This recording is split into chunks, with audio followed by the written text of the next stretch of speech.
صلی اللہ تعالی علیہ وسلم صلو علیہ الصلاۃ والسلام علیک یا رسول اللہ یا نبی اللہ یا حبیب اللہ صلی اللہ علیہ وسلم۔ حضرات گرامی، قرآن مجید کی بہت ہی مشہور و معروف آیت کریمہ کی تلاوت سے میں نے خود کو مشرف کیا ہے۔ پروردگار عالم ارشاد فرماتا ہے، اے محبوب، ہم نے آپ کو سارے عالم کے لیے رحمت بنا کر کے بھیجا ہے۔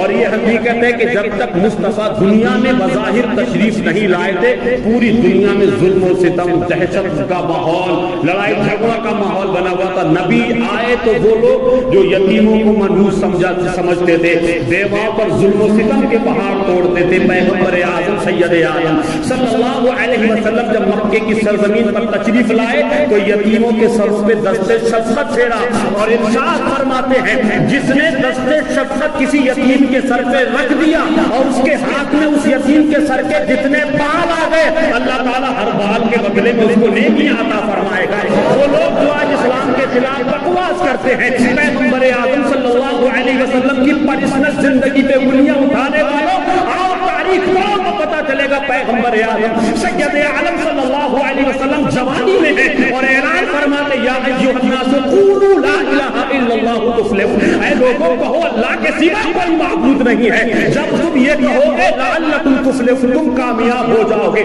مکے کی سرزمین پر نبی نے جب یہ اعلان فرمایا، لوگوں نے بڑی لالچ دی، لوگوں نے کہا، اے محمد ابن عبداللہ، تمہیں مکے کی حسین و جمیل لڑکی چاہیے تو تمہارے قدموں میں لا رہے ہیں، مکے کی سرداری چاہیے تو تمہیں سرداری دی جا رہی ہے، مگر تم ہمارے معبودان باطلہ کے بارے میں کچھ نہ کہو۔ پیغمبر فرماتے ہیں، میرے ایک ہاتھ میں سورج رکھ دو اور ایک ہاتھ میں چاند رکھ دو، لیکن مجھ کو رب نے اپنا رسول بنا کر کے بھیجا ہے۔ دنیا مجھے رسول کہے یا نہ کہے، بس مجھے میرا رب رسول کہے، میں رب کو اپنا رب کہتا ہوں۔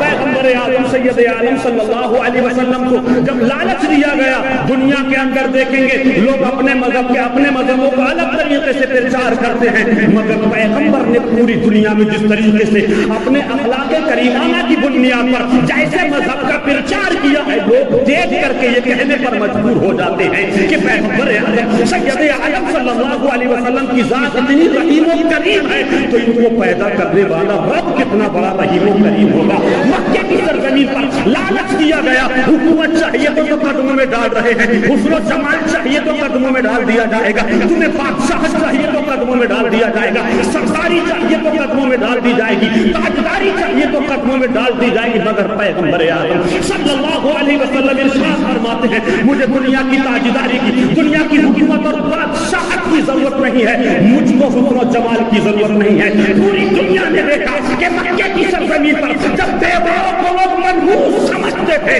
پیغمبر نے اپنی زندگی کا پہلا نکاح 25 سال کی عمر میں 40 سال کی بیوہ حضرت خدیجہ رضی اللہ تعالی عنہا سے فرمایا اور دنیا والوں کو پیغام دیا۔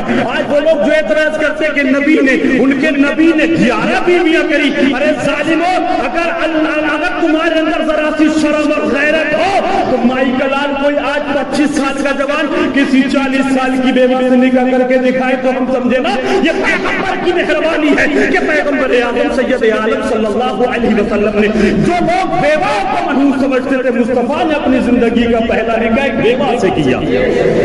حضرت خدیجہ کبریٰ رضی اللہ تبارک و تعالی عنہا، نبی آئے تو رحمت بن کے آئے، نبی آئے تو سارے عالم میں امن اور شانتی، پیار اور محبت کا پیغام دیا ہے۔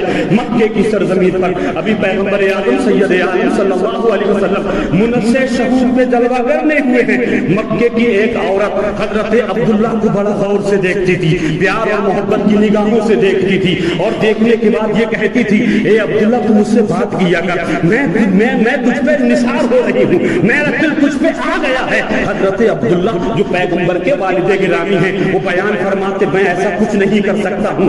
اب چند دنوں کے بعد جب حضرت عبداللہ رضی اللہ تعالی عنہا کا نکاح حضرت آمنہ رضی اللہ تعالی عنہا سے ہو جاتا ہے، پھر وہی عورت ایک دن آپ کو راستے میں ملتی ہے، اس عورت نے پھر آپ کی طرف نظر اٹھا کے نہ دیکھا، جو عادت کے مطابق روزانہ آپ سے بات کرتی تھی، روزانہ آپ سے کہتی تھی، اے عبداللہ میری طرف مخاطب تو ہوا کر، میری بات تو سنا کر، میں تجھے دل کی عطا گہرائیوں سے دیکھنا چاہتی ہوں. لیکن آج اس عورت نے حضرت عبداللہ سے کچھ بھی نہیں کہا, بلکہ نظر تک اٹھا کے نہ دیکھا. مڑ کے فوراً حضرت عبداللہ رضی اللہ تعالیٰ عنہ پوچھتے, خاتون کیا معاملہ ہے؟ کل تک تو تم یہ ڈیمانڈ کرتی تھی کہ میری طرف مخاطب ہو, آج تو تم نے نظر اٹھا کر کے نہیں دیکھا. وہ خاتون کہتی ہے تیری پیشانی میں اللہ کا نور دکھتا تھا, اس نور کی بنیاد پر میں تیری دیوانی تھی, لیکن سنا ہے کہ وہ نور تیرے پیٹ سے, تیرے پیٹ سے نکل کے آمنہ کے پیٹ میں داخل ہو گیا. تیرا میرا کوئی رشتہ نہیں.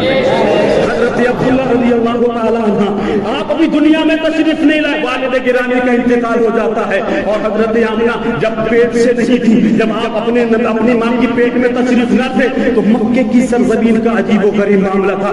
4-6 کلومیٹر کنویں پہ جا کر کے اپنی ضرورت کے لیے پانی کا انتظام کیا جاتا تھا. لمبی لمبی لائنیں قطاریں لگ جاتی تھی, لیکن جب تک نبی آمنہ کے پیٹ میں نہیں آئے تھے, مکے کی عورتیں حضرت آمنہ کو اگنور کیا کرتی تھی, کوئی رسپانس نہیں دیتی تھی. سب سے لاسٹ میں حضرت آمنہ اپنا برتن لے کے کھڑی ہو جاتی تھی کہ سب ہٹے, تب لاسٹ میں میرا نمبر آئے گا. لیکن جب حضرت عبداللہ کی امانت حضرت آمنہ کے پیٹ میں تشریف لائی ہے, تو خدا کی قسم دیکھے تو صحیح, مکے کی تاریخ اٹھا کے دیکھے تو صحیح, جو اب تک رسپانس نہیں دیتی تھی وہ سب کہتی ہٹو ہٹو آمنہ تشریف لا رہی ہے. اور عرب کا دستور دیکھے, جس کے شوہر کا انتقال ہو جائے, جس کے شوہر کا انتقال جو دنیا سے چلا جائے, اس کی عورت کے لیے عرب کا دستور یہ تھا کہ وہ نیا کپڑا نہیں پہن سکتی تھی, وہ خوشبو نہیں لگا سکتی تھی, وہ میک اپ نہیں کر سکتی تھی, وہ بناؤ سنگار نہیں کر سکتی تھی.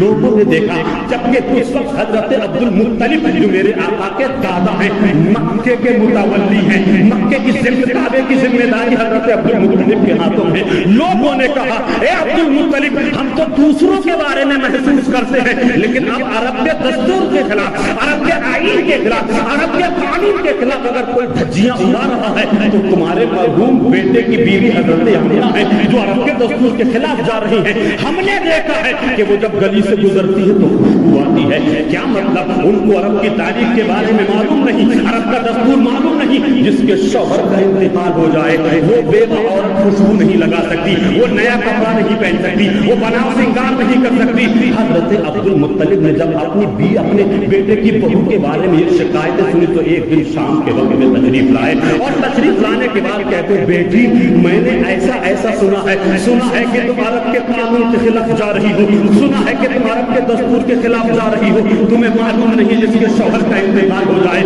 وہ خوشبو نہیں لگا سکتی, وہ بناؤ سنگار نہیں کر سکتی. اور یہ کیا اب تک تو لوگ مجھ سے کہتے تھے, لیکن اب میں دیکھ رہا ہوں گھر کے اندر تم اس کمرے میں جا رہی ہو تو خوشبو, اس کمرے سے ادھر جا رہی ہو تو خوشبو, یعنی آس پاس میں جو ضرورت کے کام انجام دے رہی ہو خوشبوؤں کے ہلے پھوٹ رہے ہیں. کیوں عرب کے خلاف جا رہی ہو, کیوں عرب کے قانون کی دھجیاں اڑا رہی ہو؟ حضرت آمنہ نے جب اتنا سننے کے بعد عرض کر دیا ابا جان آپ نے پوچھ ہی لیا ہے تو سن لیجئے, میں نے عرب کے دستور کے خلاف کوئی قدم نہیں اٹھایا ہے, میں نے عرب کے قانون کی دھجیاں نہیں اڑائی ہیں. میں کیا کروں جب سے تمہارے بیٹے مرحوم بیٹے عبداللہ کی امانت میرے پیٹ میں آئی ہے, میں گلیوں سے گزرتی ہوں تو گلیاں مہک جاتی ہیں. حد تو یہ ہو گئی کہ جب میں جنگل سے گزرتی ہوں راستے میں کوئی درخت پڑتا ہے, وہ درخت آواز دیتا السلام علیکہ یا ام رسول اللہ, اے اللہ کے رسول کی ماں تجھ پہ سلام کی ہو. میں نے عرب کی دھجیاں نہیں اڑائی ہیں. حیرت ہے, اندازہ لگا لیجئے اگر میں راستے سے جا رہی ہوں اور جانے کے بعد راستے میں پتھر کے ٹکڑے ملتے ہیں تو وہ بھی زبان حال سے کہتے ہیں السلام علیکہ یا ام رسول اللہ. درخت دیکھ کے مجھ سے کہتے ہیں السلام علیکہ یا رسول اللہ, اور میں نے اپنی کچی مٹی کی کچی دیوار پہ ہاتھ لگایا ہے. سامنے دیکھ لو تم گواہ ہو, یہ مٹی اس سے پہلے میرا ہاتھ نہیں لگا تھا, خوشبو نہیں تھی, لیکن میں نے ہاتھ لگایا تمہارے سامنے. میرا کچا مکان کتنا خوشبو سے معطر ہو رہا ہے. ابا جان حد تو یہ ہو گئی کہ جب یہ امانت میرے پیٹ میں نہ تھی مکے کی عورتیں مجھے کوئی عزت نہیں دیتی تھی, میں سب سے لاسٹ میں کھڑے ہو کر کے اپنے نمبر کا انتظار کرتی تھی. لیکن جب سے عبداللہ کی امانت میرے پیٹ میں آئی ہے ساری عورتیں کہتی ہیں اہلا و سہلا مرحبا, ہٹو ہٹو آمنہ کو آنے دو, ہٹو ہٹو آمنہ کو آنے دو. آمنہ کو آگے لانے کا مطلب کیا ہے؟ مطلب یہ ہے کہ جب حضرت آمنہ کے پیٹ میں مصطفیٰ ہے اور جب کنویں کے کنارے حضرت عبداللہ کی بیوی حضرت آمنہ پہنچ جاتی تھی تو کنویں کا پانی مصطفیٰ کو دیکھ کر کے نکل کر کے آ جاتا تھا. مکے کی عورتیں کہتی ہیں اگر امنا کو پیچھے کیا نا تو کسی کو پانی نہ ملے گا, اب اگر پانی چاہیے تو امنا کو آگے لا کے کھڑا کیا جائے. یہ شان ہے میرے مصطفیٰ جان رحمت صلی اللہ تعالی علیہ وسلم کی. مکے کی سرزمین پر پیغمبر اعظم سید عالم صلی اللہ علیہ وسلم 571 سنہ عیسوی میں مکے کی سرزمین پر 12 ربیع الاول شریف کو پیدا ہو رہے ہیں. حضرت عبد المطلب کعبے کا طواف فرما رہے ہیں اور کعبے کا طواف فرماتے فرماتے کیا دیکھتے ہیں کہ کعبہ حضرت عبد المطلب کے گھر کی طرف جھک چکا ہے. کعبہ اس سے پہلے کہیں نہیں جھکا. یہ کعبہ مصطفیٰ کے گھر کی طرف حضرت عبد المطلب کے گھر کی طرف جھکنے کا مطلب کیا ہے؟ فوراً نماز مکمل کی, آئے اور آنے کے بعد پوچھا کیا معاملہ ہے؟ پتا چلا کہ تم دادا بن گئے ہو, پتا چلا محمد ابن عبداللہ پیدا ہو گئے ہیں. معلوم یہ ہوا کہ جو کعبہ تھا وہ مصطفیٰ کی آمد کا انتظار کر رہا تھا. اسی لیے احمد رضا فرماتے ہیں شہنشاہ کا روضہ دیکھو, ارے کعبہ تو دیر چکے, کعبے کا کعبہ دیکھو. میں کہتا ہوں کعبے کو جو مقام ملا ہے وہ مصطفیٰ کی ولادت سے ملا ہے. مقام ابراہیم جو مقام ملا ہے وہ مصطفیٰ کی ولادت سے ملا ہے. مکے کی سرزمین کو جو مبارک وادیاں ملی ہے مصطفیٰ کی ولادت سے ملی ہے. اور صرف یہی نہیں, ساری کائنات کو جو وجود بخشا ہے مصطفیٰ کی ولادت کے ذریعے.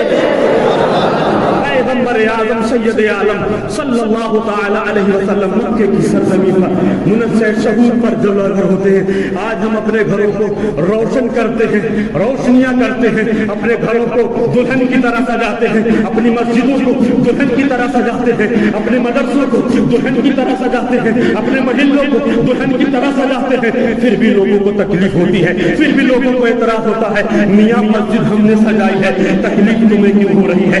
گھر ہم سجا رہے ہیں, تکلیف تمہیں کیوں ہو رہی ہے؟ محلہ ہم سجا رہے ہیں, تکلیف تمہیں کیوں ہو رہی ہے؟ مدرسہ ہمارا سج رہا ہے, تکلیف تمہیں کیوں ہو رہی ہے؟ جھنڈا ہم اپنی مسجد کی چھت پہ لگا رہے ہیں, تمہیں تکلیف کیوں ہوتی ہے؟ جھنڈا ہم اپنے گھر پہ لگاتے ہیں, تمہیں کوئی تکلیف ہوتی ہے؟ ارے تم نہ کرو. اور اوپر سے یہ اعتراض کرتے ہیں کہ سرکار 12 تاریخ کو پیدا نہیں ہوئے, 8 تاریخ کو پیدا ہوئے, مہربانی کریں آپ 8 تاریخ کو جلوس نکال لیا کریں نا, ہم کو تو کوئی اعتراض نہیں, لیکن تم خود اچھا کام نہ کر کے ہم کو تو کم از کم اچھا کام کرنے دو. ہمیں تو مصطفیٰ کی آمد میں اہلا و سہلا مرحبا کے گیت گانے دو. اس لیے کہ اپنے مکان کی چھتوں پر جھنڈا لگانا یہ کسی دنیا دار کی سنت نہیں ہے, فرشتوں کے سردار حضرت جبریل کی سنت ہے. 3 جھنڈے حضرت جبریل کو دیے گئے اور حکم یہ ہے جبریل یہاں مت بیٹھو, جلدی جاؤ, 1 گھنٹہ مغرب میں لگا, 1 گھنٹہ مشرق میں لگا اور 1 گھنٹہ کعبے کی چھت پہ لگا, تاکہ لوگوں کو پتا تو چلے اللہ کا حبیب آ رہا ہے, اللہ کا نبی آ رہا ہے. یعنی نبی کی آمد پر وہ کون سی مخلوق ہے جس نے خوشیوں کا ماحول نہ بنایا؟ آپ تاریخیں پڑھیں گے تو پتہ چلے گا. پیغمبر اعظم صلی اللہ علیہ وسلم کے 4 خلفاء کا بیان ہے, حضرت ابوبکر صدیق, حضرت فاروق اعظم, حضرت عثمان غنی, حضرت مولا کائنات, یہ تمام 4 خلفاء کا بیان ہے کہ جو مصطفیٰ کی ولادت کے موقع پر مصطفیٰ کے میلاد میں اپنے خون پسینے کی کمائی صرف کرے گا, اگر 1 درہم بھی خرچ کرے گا انشاءاللہ وہ جنت کا حقدار بن جائے گا, انشاءاللہ وہ جنتی بن جائے گا. اور ایسا نہیں, مکے کی سرزمین پر مکے کی تاریخ پڑھیں گے تو پتہ چلے گا کہ پیغمبر اعظم سید عالم صلی اللہ تعالی علیہ وسلم کا حال تو یہ تھا کہ وضو نہ تھے تو کچھ نہ تھا, وضو نہ ہو تو کچھ نہ ہو, جان ہے وہ جہان کی, جان ہے جو جہان ہے. مکے کی سرزمین پر ہے, پیغمبر اعظم سید عالم صلی اللہ علیہ وسلم کو پرورش کے لیے حضرت بی بی حلیمہ سعدیہ اپنے گھر لے جاتی ہیں, وہاں پرورش کا انتظام ہوتا ہے. اور عموماً ایسا ہوتا ہمارے گھروں میں, آپ کے گھروں میں شام کا جب کھانا تیار کرتی ہے نا مائیں بہنیں, شام کا کھانے کا جب انتظام ہوتا ہے تو چھوٹے چھوٹے بچے رو رو کے پریشان کرتے ہیں نا, تو ماں کہتی ہے اے بیٹے کیا کر رہا ہے, تھوڑی دیر اس کو چھپا لینا, میں کھانا تو سکون سے بنا دوں. اگر چھوٹا بھائی رو رہا ہے تو بڑی بہن سے کہا جاتا ہے, چھوٹی بہن رو رہی ہے تو بڑے بھائی سے کہا جاتا ہے. مطلب کہنے کا یہ تھا کہ اس کو تھوڑی دیر باہر گھما